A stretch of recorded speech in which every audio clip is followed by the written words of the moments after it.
Hello दोस्तों, स्वागत है आपका हमारे यूट्यूब चैनल अड्डा क्लासेज में। तो आज हमारी क्लास है भारतीय संविधान में मौलिक अधिकार, जो कि अति महत्वपूर्ण टॉपिक है, जो सभी एग्जामों में एक या दो प्रश्न ज़रूर आते हैं। तो पिछली क्लास में हमने बात की थी मौलिक अधिकारों के या मूल अधिकारों की पृष्ठभूमि के बारे में, कैसे लिए गए थे, कहाँ से लिए गए हैं, कब लागू हुए थे, किसने प्रस्ताव रखा था, इनके जनक कौन हैं, जो हमारी पिछली क्लास में है। तो आज हम बात करेंगे 6 मौलिक अधिकारों के बारे में। जो हमारे मौलिक अधिकार है 6 प्रकार के: समानता का अधिकार, जो अनुच्छेद 14 से 18 तक के हैं; स्वतंत्रता का अधिकार, जो अनुच्छेद 19 से 22 के अंतर्गत आते हैं; शोषण के विरुद्ध अधिकार, यह अधिकार 23 से 24 के अंतर्गत है; और धार्मिक स्वतंत्रता का अधिकार, यह 25 से 28 अनुच्छेद के अंदर; और 5वां अधिकार है हमारा संस्कृति एवं शिक्षा का अधिकार, जो कि अनुच्छेद 29 से 30 के अंतर्गत आता है। इसके बाद है हमारा 6वां अधिकार, संवैधानिक उपचारों का अधिकार, जो कि 32 अनुच्छेद के अंतर्गत है। अब यहाँ पर हम लास्ट क्लास में बात की थी, जो अनुच्छेद 31 में पहले कितने अधिकार थे हमारे? 7, जो कि 31 अनुच्छेद में कौन सा था? संपत्ति का अधिकार, जिसको हटाकर अनुच्छेद 31 से हटाकर 300 अनुच्छेद के में रख दिया गया है, जिसको कानूनी अधिकार बना दिया गया है। अब यहाँ पर हमारे नागरिकों के पास कितने मूल अधिकार हैं? 6 मूल अधिकार। तो सर्वप्रथम बात करते हैं हम समानता के अधिकार में, जिसमें अनुच्छेद 14 के बारे में। 14 में क्या दिया गया है? इसमें विधि के समक्ष समानता या विधि के समान संरक्षण। इसमें विधि के समानता तो ब्रिटेन से लिया गया है, वह विधि के समान संरक्षण अमेरिका से। किससे? अमेरिका से। इसके बाद है हमारा अधिकार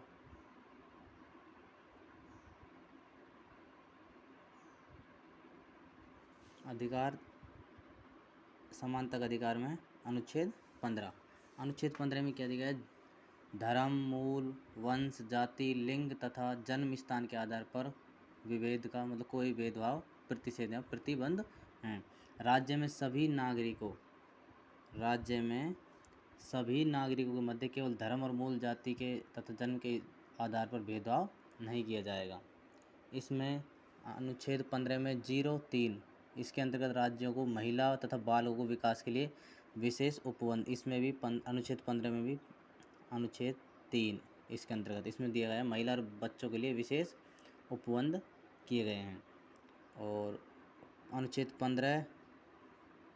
04 में प्रथम संविधान संशोधन 1951 के माध्यम से जोड़ा गया था तथा इसके अंतर्गत अन्य पिछड़े वर्ग, ओबीसी,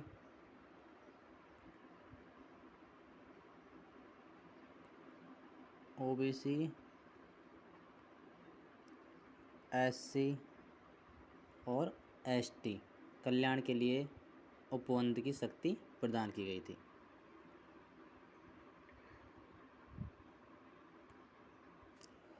इसके बाद है हमारा अनुच्छेद 16 में क्या दिया गया है? 16 में लोक नियोजन के अवसर। क्या है? लोक नियोजन। राज्य सार्वजनिक सेवाओं में धर्म, जाति, लिंग व जन्म स्थान के आधार पर उद्भव निगम के आधार पर नागरिकों के मध्य कोई भेदभाव नहीं करेगा। सभी योग्यता के आधार पर नियुक्ति। इसमें क्या दिया गया है? सभी योग्यता के आधार पर नियुक्ति दी जाएगी। इसके बाद है हमारा अनुच्छेद 17 अनुच्छेद में क्या दिया गया है? अस्पृश्यता का, जो भी जाति के आधार पर या किसी भी रंग रूप विधि के आधार पर जो भी भेदभाव करता है, वो अस्पृश्यता का अंत। इसमें क्या गया? अस्पृश्यता का अंत 1955 में समाप्ति के लिए 1955 में अस्पृश्यता निवारण अधिनियम पारित किया गया। कौन से? 1955 में। अस्पृश्यता अधिनियम किस वर्ष पारित किया गया था? 1955 में, जिसे 1976 में परिवर्तन कर दिया गया था और नागरिक अधिकार संरक्षण अधिनियम के रूप में प्रदान किया गया। 1955 में तो क्या किया गया था, अस्पृश्यता निवारण अधिनियम पारित किया गया था, जिसका नाम परिवर्तित करके 1976 में क्या कर दिया गया था, नागरिक अधिकार संरक्षण अधिनियम। ये हमारा अनुच्छेद 17 कंप्लीट हो गया। इसके बाद है अनुच्छेद 18। अनुच्छेद 18 में क्या है, उपाधियों का निषेध। इसमें सेना तथा शिक्षा को छोड़कर, सेना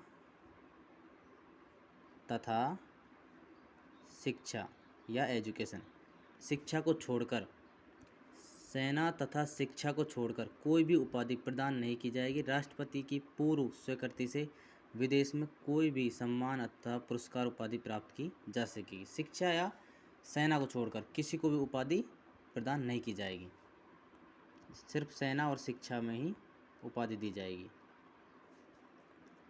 इसके बाद है हमारा सेकंड अधिकार, स्वतंत्रता का अधिकार। यह अनुच्छेद 19 से 22 के अंतर्गत है। तो अब हम बात करते हैं अनुच्छेद 19 की। 19 में है वाक स्वतंत्रता का, मतलब बोलने की स्वतंत्रता। इसके अंतर्गत है 6 स्वतंत्र है। 19 अनुच्छेद के अंतर्गत कितनी स्वतंत्रताएं दी गई हैं, 6, जिनमें पहला नंबर है विचार एवं अभिव्यक्ति, मतलब अपने विचार रखने की अभिव्यक्ति। दूसरा है 19 में 6 स्वतंत्रताएं दी गई हैं, जिनमें एक तो है विचार रखने की स्वतंत्रता, दूसरी है शांतिपूर्वक बिना हथियार के सम्मेलन, मतलब अगर आप सम्मेलन या कुछ भी आंदोलन करना चाहते हो तो बिना अधिकार के, सेकंड नंबर। तीसरा है समूह संघ समिति या किसी भी अपनी समाज का, किसी भी धर्म का समूह संगठन बनाने की स्वतंत्रता, शांतिपूर्वक। चौथा नंबर पे हमारा भ्रमण की स्वतंत्रता, कहीं भी हम भ्रमण कर सकते हैं हमारे देश में। 5 स्वतंत्रता है निवास की स्वतंत्रता, हम कहीं भी हम निवास कर सकते हैं। 6ठी स्वतंत्रता है संपत्ति की स्वतंत्रता। यह स्वतंत्रता पहले थी, जिसको 44वें संविधान संशोधन में 1978 से हटाकर अनुच्छेद 300 के में रख दिया गया है। इसके बाद है कोई भी रोजगार, व्यवसाय अथवा कारोबार की स्वतंत्रता। कुछ भी कहीं भी पूरे देश में कहीं भी जाकर कोई भी रोजगार या व्यवसाय कर सकते हैं। इसके बाद है अनुच्छेद 20, अपराधों की दोष सिद्धि में संरक्षण। इसके बाद है 21, जिसमें प्राण एवं दैहिक स्वतंत्रता का संरक्षण। इसके अंतर्गत है कि भारतीय संविधान में सभी व्यक्तियों के जीवन का संरक्षण कर दिया गया है तथा यह निर्धारित किया गया है कि विधि द्वारा स्थापित प्रक्रिया के बिना किसी को उसके जीवन की स्वतंत्रता से वंचित नहीं किया जा सकेगा। 1978 में मेनका गांधीवाद में उच्चतम न्यायालय के द्वारा अनुच्छेद 21 की उदारवादी व्याख्या की गई है। इसमें ही शिक्षा का अधिकार दिया गया है। इसके बाद है हमारा अनुच्छेद 22, जिसमें है गिरफ्तारी, उसमें संरक्षण कि यदि अगर किसी व्यक्ति को अगर कोई गिरफ्तार कर लेता है, गिरफ्तारी कितने प्रकार की, इसमें गिरफ्तारी है 2 प्रकार की। एक तो सामान्य गिरफ्तारी, एक है निवारक गिरफ्तारी। सामान्य गिरफ्तारी हो होता है कि व्यक्ति के अपराध के पश्चात, यदि कोई व्यक्ति ने अपराध कर दिया है, किसी का फौजदारी केस या किसी को मतलब हिट, किसी को भी कुछ भी किया है, वो तो सामान्य, मतलब अपराध करने के पश्चात अगर किसी को गिरफ्तार किया गया तो वो कौन सी, सामान्य गिरफ्तारी।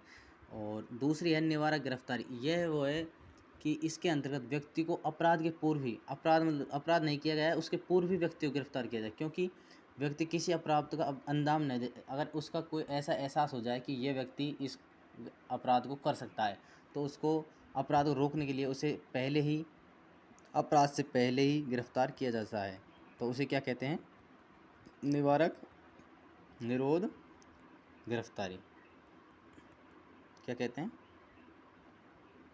निवारक निरोध गिरफ्तारी।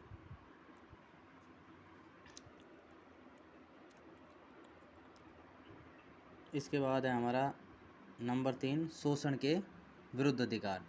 यह हमारा है 23 से 24 अनुच्छेद के अंतर्गत। इसमें 23 अनुच्छेद है, अनुच्छेद 23 के अंतर्गत है बालदात श्रम पर, मतलब मानव के द्वारा दुर्व्यवहार तथा बालात श्रम पर प्रतिबंध। इसके अंतर्गत मनुष्य को वस्तुओं की भांति क्रय विक्रय, बेगार, दास प्रथा और बंधुआ। क्रय विक्रय मतलब मनुष्य को, हम किसी को पहले चलती थी प्रथा जी की, मतलब बेच दिया करते थे। बेगार मतलब बिना मजदूरी दिए हुए बेगार। दास प्रथा या मतलब उसका नौकर होकर खाने अपने भोजन के लिए ही सिर्फ उसके अपने जीवन के लिए, उसके पूरे जीवन अपने दास प्रथा मतलब दास के अनुसार ही उसके साथ चले जाना और अब उसके घर ही मजदूरी करना। बंधुआ, बंधुआ प्रणाली न्यूनतम परिश्रम से कम कार्य करना आदि पर प्रतिबंध लगाया गया। ना ही तो क्रय विक्रय कर सकता है, ना ही बेगार ले सकता है, ना ही दास प्रथा। तीनों प्रथाओं को बंद कर दिया। इस दिशा में 1948 में न्यूनतम मजदूरी अधिनियम पारित। 1948 में 1948 में क्या किया गया था? न्यूनतम मजदूरी अधिनियम। और 1976 में 1976 में बंधुआ मजदूरी उन्मूलन अधिनियम का निर्माण किया गया था। इसके बाद है हमारा अधिनियम 24 बाल श्रम पर प्रतिबंध। इसके अंतर्गत है बाल श्रम पर प्रतिबंध। इसके अंतर्गत 14 वर्ष से कम, कितने? 14 वर्ष से कम आयु के बालकों को कारखानों एवं जोखिम भरे स्थानों पर कार्य करने से प्रतिबंध या मतलब रोका गया था कि 14 वर्ष से कोई भी बच्चा जोखिम भरे कार्य या कारखानों में कार्य नहीं कर सकती, क्योंकि वो कानून का उल्लंघन होगा। इसका उद्देश्य शोषण से सुरक्षा न करना तथा उनके स्वास्थ्य का भी संरक्षण करना है। और बाल श्रम अधिनियम निर्माण कब किया गया था? 1986 में। यह महत्वपूर्ण प्रश्न है। 1986 में बाल श्रम अधिनियम निर्माण किया गया, पारित किया गया। इसके बाद है धार्मिक स्वतंत्रता का अधिकार, जो 25 से 28 अधिनियम, जिसमें 25 में किसी भी धर्म को मानने व आचरण करने की, मतलब किसी भी धर्म को हम सिख, ईसाई, मुस्लिम, जैन, बौद्ध, किसी भी धर्म को हम मान सकते हैं या हमारे जीवन में उतार सकते हैं या उसी के अनुसार आचरण कर सकते हैं। इसके बाद है अनुच्छेद 26, जिसमें धार्मिक कार्यों के प्रबंध की स्वतंत्रता। धार्मिक कार्यों के प्रबंध की स्वतंत्रता। इसके अंतर्गत प्रत्येक धार्मिक समुदाय को धर्म अथवा दान के उद्देश्य से धार्मिक संस्थानों की स्थापना एवं उसके प्रशासन में चल अचल संपत्ति का निर्माण तथा संपत्ति का विधि के अनुसार प्रशासन का अधिकार प्रदान किया गया था। इसके बाद है अनुच्छेद 27, धार्मिक करों की अदायगी में छूट। धार्मिक कर प्रदान करने के लिए बाध्य नहीं हो, मतलब कोई भी धार्मिक कार्य आयोजन कर रहे हैं तो कोई भी व्यक्ति मतलब धार्मिक कार्यों में अदायगी मतलब धार्मिक कर देने के लिए बाध्य नहीं होगा। जिसका अगर मन है उसका तो दे सकता है, ना कि उसे बाध्य कर सकता है। और इस ऐसा किया जाएगा तो वो अपने कानून का उल्लंघन होगा। अनुच्छेद है 28, राज्य के शिक्षण संस्थानों में धार्मिक पर प्रतिबंध। धार्मिक शिक्षा पर, क्योंकि राज्य के शिक्षण संस्थान, जो भी शिक्षण संस्थान है वो पूरे देश के शिक्षण संस्थान है, ना कि किसी एक धर्म के। तो उनमें किसी एक विशेष धर्म को महत्व न देकर सभी धर्मों को महत्व दिया जाएगा और किसी भी धर्म की शिक्षा को राज्य के विद्यालयों शिक्षण संस्थानों में सम्मिलित नहीं किया जाएगा, ना ही पढ़ाया जाएगा। यह हमारा अनुच्छेद अधिकार 4 धार्मिक स्वतंत्रता का अधिकार समाप्त होगा। इसके बाद है संस्कृति, 5वां अधिकार संस्कृति तथा स्वतंत्रता का अधिकार, जो है 29 अनुच्छेद 30 अनुच्छेद में, जिसमें 29 अनुच्छेद में है अल्पसंख्यक वर्गों का हितों का संरक्षण। जो भी इसमें क्या है, जो भी अल्पसंख्यक, जैसे हिंदुओं को छोड़कर भारत में मुसलमान, सिख, ईसाई, जो भी अल्पसंख्यक हैं, वर्ग हैं, उनको जिनके लिए संरक्षण का काम करेगी सरकार।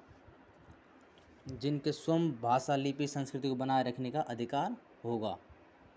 राज्य में संस्थान किसी भी व्यक्ति को धर्म, जाति, मूल आदि के वंचित नहीं किया जा सकेगा। इसके बाद है 5वें अधिकार में अनुच्छेद 30, शिक्षण संस्थानों की स्थापना तथा प्रशासन का अधिकार। कोई भी अल्पसंख्यक है जो अपने शिक्षण संस्थानों की स्थापना कर सकता है, वह प्रशासन भी उसे छूट देगा। इसके बाद है हमारा लास्ट अंतिम अधिकार 6, संवैधानिक उपचारों का अधिकार, जो किस अनुच्छेद के अंतर्गत है? 32 के अंतर्गत। इसमें है जिसके अंतर्गत व्यक्ति अपने अधिकारों के संरक्षण के लिए सीधे उच्चतम न्यायालय की शरण प्राप्त सकता है। इसके अंतर्गत कहाँ जा सकता है? सुप्रीम कोर्ट, उच्चतम न्यायालय जा सकता है। डॉक्टर भीमराव अंबेडकर ने अनुच्छेद 32 को क्या कहा गया?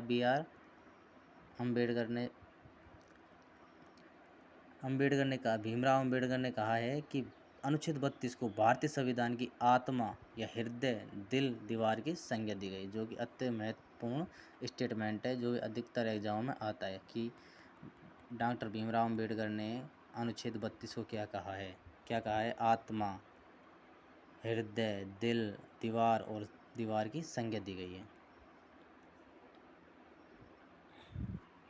तो आज हमारा मौलिक अधिकारों के 6 मौलिक अधिकार विस्तार से वर्णन किए। अगर ये क्लास आपने पढ़ ली तो आपका एक भी क्वेश्चन इससे बाहर नहीं जा सकता। अगर आपको क्लास पसंद आई है तो हमारी क्लास को शेयर करें अपने दोस्तों को जो भी एग्ज़ाम की तैयारी कर रहे हैं, और लाइक करें और सब्सक्राइब करें। धन्यवाद।